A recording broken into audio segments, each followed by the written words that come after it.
Hello विद्यार्थियों, LV classes में आप सभी का स्वागत है। आज की इस वीडियो में आप लोगों को महत्वपूर्ण गद्यांश बताए जाएंगे जो कि बोर्ड परीक्षा में आप लोगों का 10 नंबर का गद्यांश आता है। तो आइए स्टार्ट करते हैं। तो सबसे पहले क्या करेंगे, गद्यांश के प्रश्नों को पढ़ लेंगे। गद्यांश के प्रश्नों को इसलिए पहले पढ़ेंगे, अगर गद्यांश के प्रश्न आप लोग पढ़े रहेंगे तो उसके बाद गद्यांश पढ़ेंगे, तो जब आप गद्यांश पढ़ेंगे तो उन प्रश्नों के उत्तर आपको मिलते चले जाएंगे, जिससे आपका टाइम कम वेस्ट होगा। ठीक है, तो सबसे पहले प्रश्नों को पढ़ लेते हैं। तो पहले क्या बताना है, पाठ का शीर्षक और लेखक का नाम बताना है। ये पहला प्रश्न है इस गद्यांश का। दूसरा क्या है, जन का प्रवाह का आशय है, ये दूसरा प्रश्न है। तीसरा क्या है, राष्ट्र निवासी जन किसके समान आगे बढ़ने के लिए अजर अमर है, ये तीसरा प्रश्न है। चौथा क्या है, घाटों का निर्माण का क्या आशय है, ये चौथा प्रश्न है।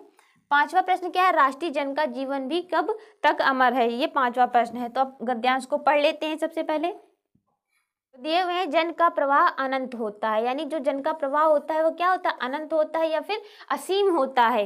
फिर क्या है कि सहस्त्रों वर्षों से भूमि के साथ राष्ट्रीय जन ने तादात्म्य प्राप्त किया है, अर्थात हजारों वर्षों तक जो राष्ट्रीय लोग हैं यानी जो नागरिक हैं, राष्ट्र के जो नागरिक हैं, उन्होंने भूमि के साथ क्या है, अपना तादात्म्य प्राप्त किया है। फिर क्या है, जब तक सूर्य की रश्मियां नित्य प्रातःकाल भुवन को अमृत से भर देती हैं, तब तक राष्ट्रीय जन का जीवन भी अमर है। फिर क्या है, इतिहास के अनेक उतार चढ़ाव पार करने के बाद भी राष्ट्र निवासी जन नई उठती लहरों से आगे बढ़ने के लिए क्या होते हैं, अजर अमर हैं। फिर है, जन का सतत वाही जीवन नदी की प्रवाह की तरह होता है, अर्थात क्या कहना चाह रहे हैं कि जो जिस प्रकार नदियों का जो जल होता है वो क्या होता है, लगातार प्रवाहित होता रहता है, बहता रहता है, ठीक उसी प्रकार मनुष्य का जीवन भी लगातार क्या होता है, मनुष्य का जीवन भी लगातार चलता रहता है। ठीक है, फिर है, जिसमें कर्म और श्रम के द्वारा उत्थान के अनेक घाटों का निर्माण करना होता है। यानी यहाँ पे कहना क्या चाह रहे हैं कि जो जिस प्रकार नदियाँ जिस स्थान पर बहती हैं तो वहाँ पर क्या होता है, घाटों का विकास होता है, ठीक उसी प्रकार मनुष्य जो है अपने कर्म और श्रम से क्या करता है, कर्म और श्रम के द्वारा अपना उत्थान करता है, यानी अपना विकास करता है। ठीक है, ये हमारा गद्यांश हो गया है। प्रश्नों को देखते हैं।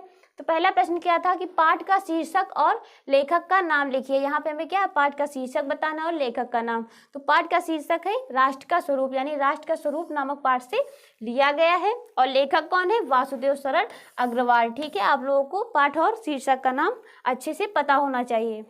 दूसरा क्या था कि जन का प्रवाह का आशय है, यानी जो जन का प्रवाह है उसका आशय क्या होगा। तो जन का प्रवाह जो होता है क्या होता है, अनंत होता है, क्योंकि उनका जीवन नदी की प्रवाह की तरह क्या होता है, सदैव गतिशील रहता है, यानी चलायमान रहता है।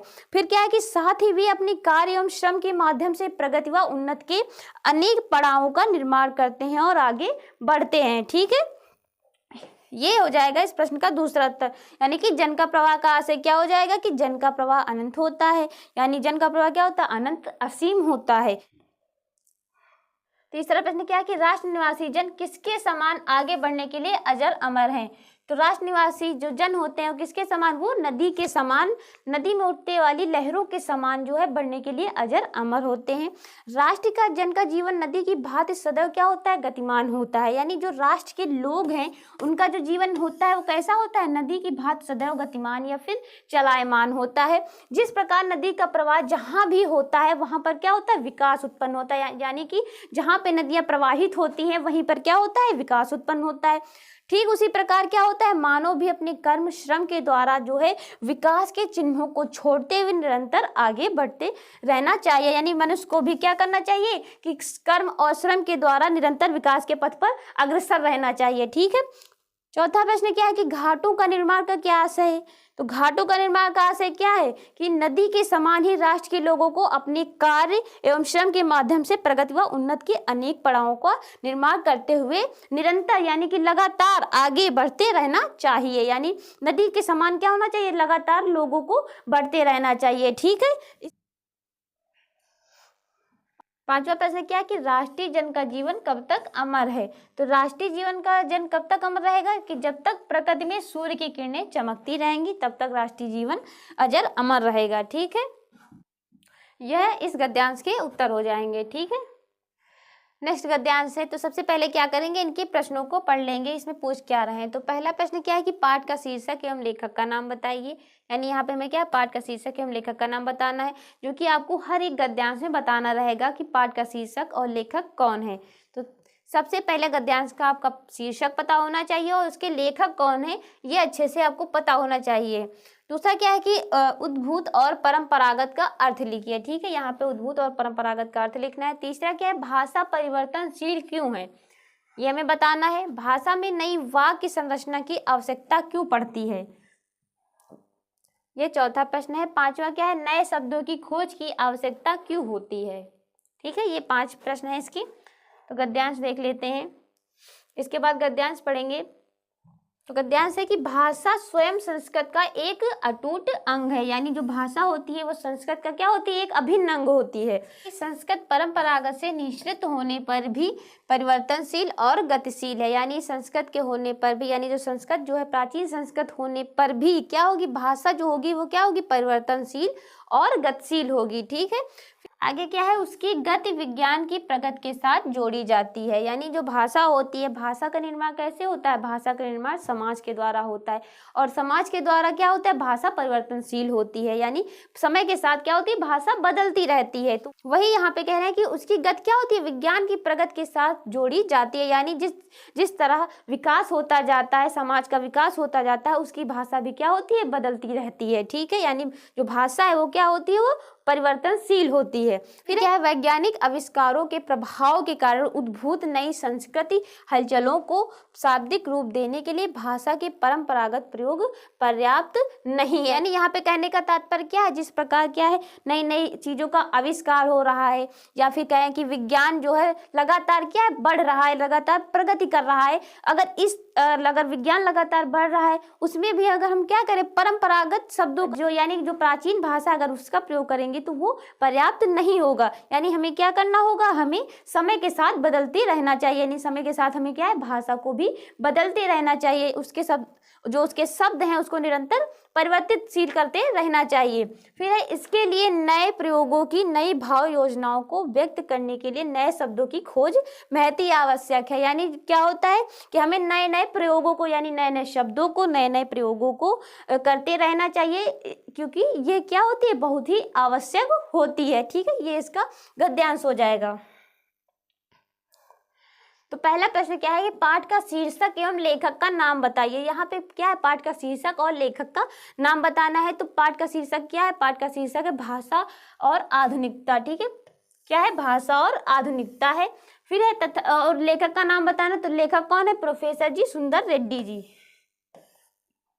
ठीक है, इस गद्यांश कहाँ से लिया गया है, तो भाषा और आधुनिकता से लिया गया है, और इसके लेखक कौन है, तो प्रोफेसर जी सुंदर रेड्डी जी हैं। ठीक है, फिर यहाँ पे दूसरा प्रश्न क्या था कि उद्भूत और परंपरागत का अर्थ लिखिए, यानी हमें क्या है, उद्भूत और परंपरागत का अर्थ बताना है। तो उद्भूत का अर्थ क्या होता है, जिसका जन्म हुआ हो। ठीक है, जिसका जन्म हुआ हो उसे क्या कहते हैं, उद्भूत कहते हैं। और परंपरागत का क्या अर्थ होता है, यानी परंपरागत का अर्थ क्या होता है, परंपरा से चला आता हुआ, यानी प्राचीन काल से चला आ रहा हो, उसे क्या कहते हैं, परंपरागत कहते हैं। अगला क्या है, भाषा परिवर्तनशील क्यों है। ठीक है, यहाँ पे मैं क्या बताना, भाषा परिवर्तनशील क्यों है। तो समाज द्वारा निर्मित भाषा परिवर्तनशील है, यानी जो समाज के द्वारा भाषा का निर्माण होता है वो क्या होती है, परिवर्तनशील होती है। और फिर क्या है कि क्योंकि समय के साथ परंपराएं, रीतियां, मूल आदि परिवर्तनशील होती हैं, यानी जब जैसे जैसे क्या होता है, समय बीतता जाता है, वैसे वैसे परंपराएं जो होती हैं वो बदलती रहती हैं, रीतियां, परंपराएं क्या होती है, ये सब परिवर्तनशील रहती हैं, बदलती रहती है, जिसका प्रभाव क्या है, भाषा पर पड़ता है। यानी जो परंपराएं, रीतियां, मूल्य आदि में जो परिवर्तन होता है, इसका प्रभाव किस पर पड़ता है, भाषा पर पड़ता है। इसलिए क्या होता है, भाषा में परिवर्तनशील होना आवश्यक है। यानी आप लोग खुद ही देख सकते हैं कि पहले के लोग जो है संस्कृत का प्रयोग करते थे अपनी भाषा में, लेकिन धीरे धीरे करके क्या हुआ, परिवर्तन होता चला गया। पहले संस्कृत बोली, फिर उसके बाद पाली भाषा, प्रकृति भाषा इत्यादि चीजें, क्या भाषा बदलती रहती है समाज के साथ। वही है, अब आज के लोग अपभ्रंश हिंदी बोलते हैं, यानी कि मिलावटी हिंदी बोलते हैं, उसमें फारसी भी होती है, अरबी भी होती है, सब चीजों का मिक्सअप होता है। ठीक है, तो वही बता रहे हैं कि जब जिस प्रकार समय बीतता जाता है उसी प्रकार जो है वो भाषा में भी परिवर्तन होता रहता है। ठीक है, अगला प्रश्न क्या है, भाषा में नए वाक्य संरचना की आवश्यकता क्यों पड़ती है। यानी हमें क्या बताना है कि भाषा जो है उसमें नए नए शब्दों की आवश्यकता क्यों पड़ती है, हमें ये बताना है। तो क्या हो जाएगा, विज्ञान की प्रगति के कारण जो है नए आविष्कारों का जन्म होता है, जिस कारण प्रत्येक देश की संस्कृति प्रभावित होती है और इन प्रभावों से संस्कृत में आए परिवर्तनों को अभिव्यक्त करने के लिए शब्दावली एवं नई वाक्य संरचना की आवश्यकता पड़ती है। ठीक है, यहाँ पे कहना क्या चाहते हैं कि विज्ञान की प्रगति यानी जो विज्ञान का विकास जो लगातार हो रहा है, उसके कारण नए नए आविष्कार हो रहे हैं, उसी के कारण क्या होता है, प्रत्येक देश की संस्कृत प्रभावित हो रही है। उस पर संस्कृत का क्या, जो विज्ञान का जो विकास हो रहा है उससे संस्कृत पर प्रभाव पड़ रहा है। ठीक है, जिससे इन प्रभावों से संस्कृत में आए परिवर्तन यानी जो क्या कहते हैं, संस्कृत में जो आ रहे हैं बदलाव हैं, उनमें क्या होता है, अभिव्यक्त करने की नई शब्दावली और नई वाक्य संरचना की आवश्यकता पड़ती है। यानी उन्हें बताने की या फिर कहें कि उन्हें व्यक्त करने की क्या होती है, नई शब्दावली की आवश्यकता पड़ती है। ठीक है, पांचवा प्रश्न क्या है कि नए शब्दों की खोज की आवश्यकता क्यों होती है। तो नए शब्दों की खोज की आवश्यकता इसलिए होती है क्योंकि नए विचारों को, नए वैज्ञानिक आविष्कारों को, नई सोच को पुरानी भाषा वहन नहीं कर सकती है। ठीक है, यानी अर्थात कहने का तात्पर्य क्या है कि विज्ञान में नई नई चीज़ों का आविष्कार हो रहा है। अब नई नई चीज़ों का आविष्कार होगा तो उसका कुछ ना कुछ तो नाम देना पड़ेगा, वो प्राचीन भाषाओं के आधार पर नहीं दिया जा सकता, इसलिए नए नए शब्दों की खोज करना क्या है, आवश्यक है। ठीक है, तो ये इस प्रश्न का उत्तर ये हो जाएगा। ठीक है, अगर वीडियो आप लोगों को अच्छा लगा तो वीडियो को लाइक करें, शेयर करें, सब्सक्राइब करें। वीडियो देखने के लिए धन्यवाद।